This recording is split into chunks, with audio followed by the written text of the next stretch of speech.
Hello everybody, my name's David. I am one of the curates at St Mary's Battle and Church of the Ascension Telham in the south of England. And over the next few weeks during the month of August, I'm going to be releasing a few short thoughts for the day on how we as Christians can apply biblical wisdom to the unusual time that we find ourselves in.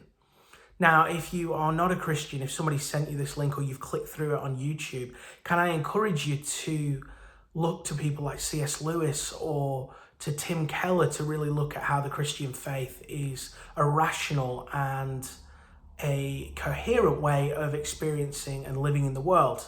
The videos are mostly for the church family, but if you've listened this long, please do continue to listen and reflect with us. With that being said, I want to first of all begin with a Bible verse from Romans. And before I quote it to you, before we reflect on it, I wonder if you can remember or know of the TV series Downton Abbey, where you have the Lord and Lady of the Manor, the family living upstairs, served by a whole raft of servants downstairs. And as we watch the TV show, as riveting as it is, one of the things that we find is that the majority of people don't worry about the fact that for us, that's a very strange way of living, but for them it was natural. One of the peculiar things is that through history, there are many things that make sense at the time, but do not then go on to make sense in years to come. Thinkers talk about this as a social imaginary, a way of imagining the world that we all share in, and it's conveyed to us by images and stories, metaphors, myths even. And as things happen, these stories and images begin to shift and change. And so the social imaginary can change.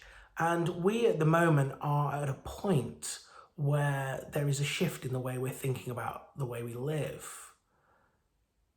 When the virus began to hit, when we first heard stories of it, we heard of tales of people being welded into their houses in Wuhan, China. We had on our news cycle for quite a while the devastating effect that it had on a town in Italy.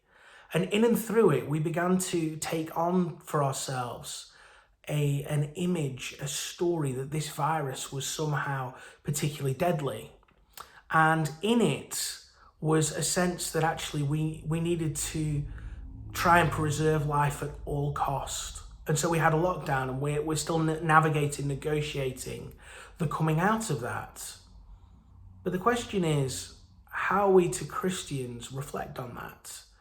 Because the stories that our media tells and our government tells are not simply facts. They're not simply statistics, but they're value judgments on the way we should live our life. And the scriptures have a lot to say about that. In Romans chapter 12, verse 2, Paul writes to the church in Rome, "Do not conform any longer to the pattern of this world, but be transformed by the renewing of your mind. Then you will be able to test and approve what God's will is, his good, pleasing, and perfect will." Here Paul is saying that the world helps form the way we think, helps forms our values, helps forms our hopes, our dreams, and our aspirations. And in fact, as we're learning at the moment, it helps inform our fears.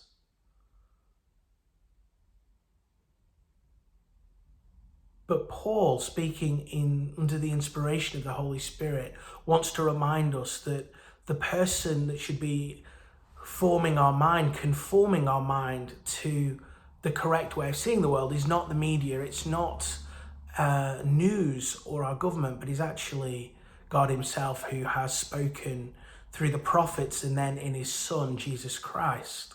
And so over the next few weeks, we'll be looking at particular Bible verses that help us to navigate the context and begin to narrate from a Christian perspective the values that we should be having.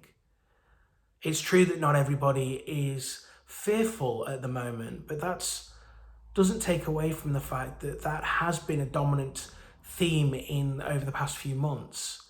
And we as Christians are called to be beacons of hope in and amongst the darkness and the fear. But for us to do that, we have to see and understand for ourselves, have our own minds conformed to God, so that we can begin to speak words of hope that we ourselves have received. So I'm going to try and keep the reflections short. They're intended to help us renew our mind and to see the coronavirus from the perspective of biblical wisdom. That doesn't mean to say I'm going to be bashing science or anything like that. My intent is not to write off the good and hard work that our government is doing in trying to help us respond. It's not trying to undermine the scientific facts.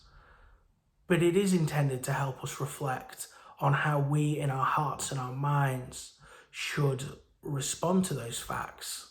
After all, we as Christians should have a different social imaginary to the world. The story we tell is one of hope. It's one of death being defeated through the person of Jesus and participating in his life through faith. If we are to live lives free from fear, we need to continually have our minds marinated, our hearts marinated in the truth of that freedom. And so that's what we're going to do over the next few weeks. I hope you stick with us.